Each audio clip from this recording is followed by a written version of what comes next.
After the Hunt 2025. When I saw this trailer with its opening culture war, intergenerational clash between Hank and Maggie, it caught my interest. And yet I also felt a little weary as I've been thinking it catches people with the opposing viewpoint just as much. And that's what algorithms do on social media. And to some extent, it's led towards the current societal divisions.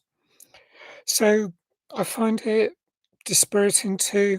And yet, there's a lot that is interesting about politics, of race and gender, as are one of the main themes of this particular film.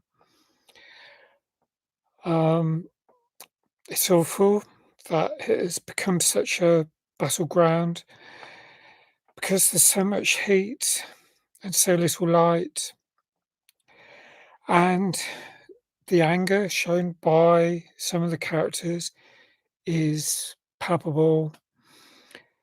It's great acting. There's I find it interesting that it was filmed in the UK, in London and at Cambridge University. I didn't notice that, although I was looking out the window and thinking, Yale, I don't know where exactly Yale is. I'm going to look it up at some point. But I was thinking it would be a countryside campus, and you can see it looks more like a town or probably even a city outside the window in some of the scenes towards the end. Now, there's also mirrored lettering at the end of the trailer, um, and that can be symbolic. It can signify certain conditions, but there's other reasons too. Maybe it's just playfulness. So, um, the other thing at the start is it says, "This happened at Yale," but it doesn't explain if it's a true story or not. I don't know. I haven't looked into that. I may explore that further too. So it stars Julia Roberts as Alma Imhoff. She's a well-liked professor, very respected. There's Maggie or Margaret Resnick, played by Ayo Edebiri. She's a philosophy student and Alma's protege. We have Andrew Garfield, who is Hank, Alma's colleague and a close friend, and both Hank and Maggie look up to Alma, but that leads to tension with other people. And there's tension between Alma and Hank, which is the nub of this story. Um, right, there's a few other characters. I won't say who plays them because I cover the main ones. But another opening early on scene is Alma sleeping, and her husband Frederick comes into the room, kind of gently wakes her.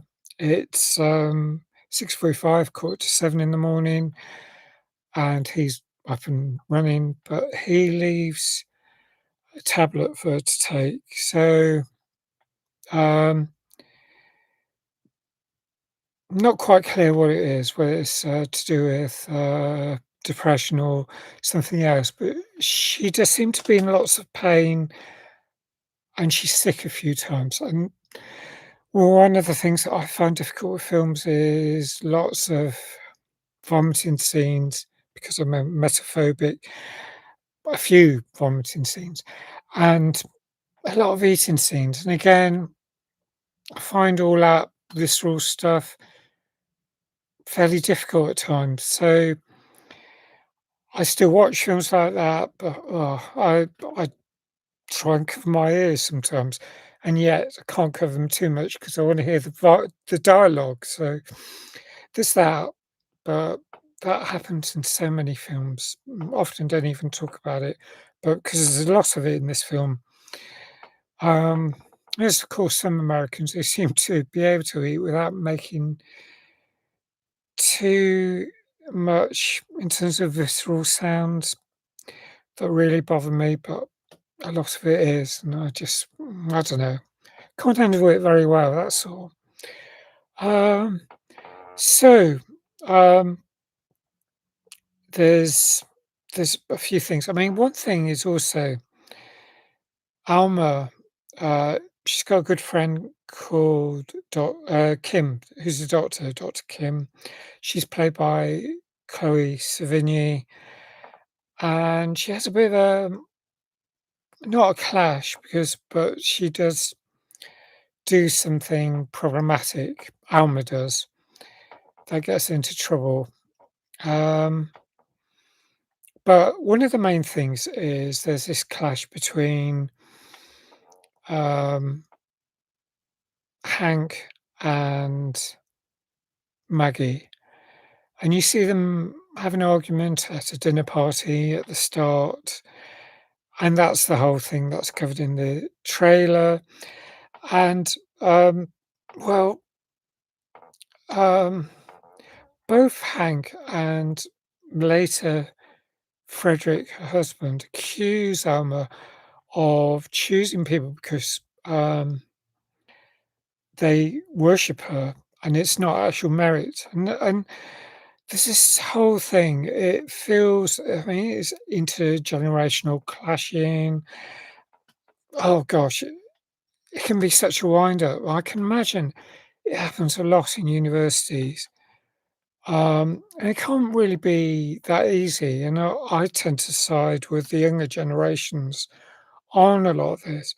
And yet some of the detail suggests the truth is somewhere in the middle. I don't know. It just feels like that. I mean, I have a lot of sympathy for Gen Z, a lot more than Gen X often, even though I'm from Gen X. Um, I know that comes up in thoughts. Yeah, I could go on. I could digress a lot. I won't. But I will talk about the behaviour of some of the men in this film, the cis men, the characters who get defensive, who are often exasperating, like Frederick playing loud music when Maggie and Alma are talking after um, Maggie and Frederick have a fallout during the meal. And it's just like, why? I mean, what's going on, and why is it even tolerated? Um, and it reminded me, the 3 films this reminded me of, the sub-stories, and storylines in this film. Well, one is The Anatomy of a Fall, because there's loud music, at the start of that, and I was thinking, I don't know, I start thinking something awful is gonna happen. Doesn't necessarily happen in this film, did in that film. Uh, but also there's August Sausage County because of the intergenerational disputes that occur in that film. And then there's Miller's Girl, and that's got a strong theme that has similarities with this. Miller's Girl 2024 um, stars, oh, can't remember the name of the no, well, I won't go into it, but I may review that film if I get the chance because there's some interesting stuff that keeps occurring in films. Um, some of it, oh no, this is just. Um, I mean, I'll go with the things that I've shown in the trailer, and that I don't really want to divert too much or go into further details, but all these storylines have a habit of getting murky. And that's clear because truth is often somewhere in between. People want to make their case the strongest. And it's often complex, and that's the whole point, especially in film narratives, because you can't have a clear cut, simple film about, oh, I know what's going to happen. I mean, you make it such a simple, shallow story. Um, but one thing is, there's a difficult backstory for Alma, and that, at least in part, is discovered by Maggie during this dinner party at the start of the film. She finds an article, it's not even in English, it's translated, about Alma's in it. And later on, Maggie confronts her, but it's an invasion of privacy. And it's just like, well, um, I mean, the details come up in the discussion in other discussions as well. And it's just like, okay, fair enough. But it might, in a way, explain a little why Maggie looked up to Alma and then kind of, well, she feels unsupported, or she accuses Alma of not supporting her. And that's unfair to some extent, but there's all this strident stuff. Um, oh gosh, there's a lot of nebulous grey area, and it might not be that grey, but it certainly comes across that you could see things two different ways. I mean, like the final scenes of this film are 7th of January 2025, so start of this year, just 9 months ago. It was the day you can hear from the news reports, the day that Meta, owners of Facebook and Instagram, changed its rules, anti-discrimination rules, relaxed them. It stopped as much fact checking. There was this leeway on anti-LGBTQIA plus rhetoric. Um, and this film has, for start, it has a trans stroke non-binary actor, has a character who is non-binary, but who faces disdain from some of the other characters. But it's just like the whole pronoun debate comes up a bit, not too much, but that's the wind up as far as I'm concerned. I mean, it's an observation. It shows the situation as it is today, and sadly, um, this intergenerational clash. I feel often really sad about the way that everything seems now, this year in particular, seems to have deteriorated after a fair amount of progress during, especially the last decade, but longer. But all the forces trying to push things back, the Gen X and boomers and people like that often, I mean, there are younger people as well, but there's this whole clash. And so I get thinking about this during the films, when films like this play out. But it was a, it's a fairly long film, and um, it's fascinating. I find it really interesting with a lot of great acting, but ultimately there's some dissatisfaction I felt at the end. I suppose maybe it doesn't need to be so conclusive. I felt those final scenes. I mean, right at the end, there's this fourth wall sort of thing. Apparently, and it's just like, why? Don't really get that. But um,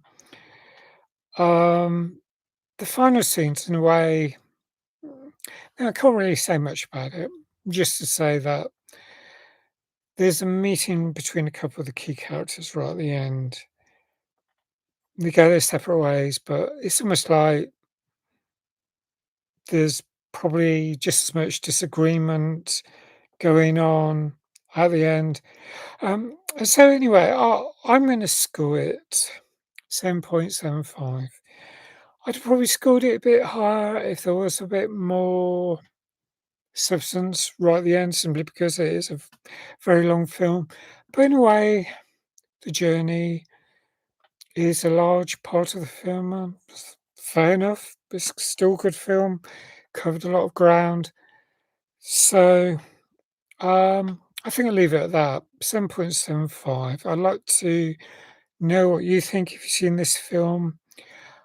After I see reviews like this, I do tend to start. I'll happily see what other people have written in their reviews. So I think I'll go and see what Mark Commode says about this film. Probably rating it higher than me. I don't know. Maybe not, but I don't know. But I'd like to know your thoughts. If you've got any thoughts about this film, if you've seen it, please comment. Thanks for watching. If you like this film review, please hit the like. Thanks if you subscribe. Please hit the notification button. Hope to see you again soon. Bye for now.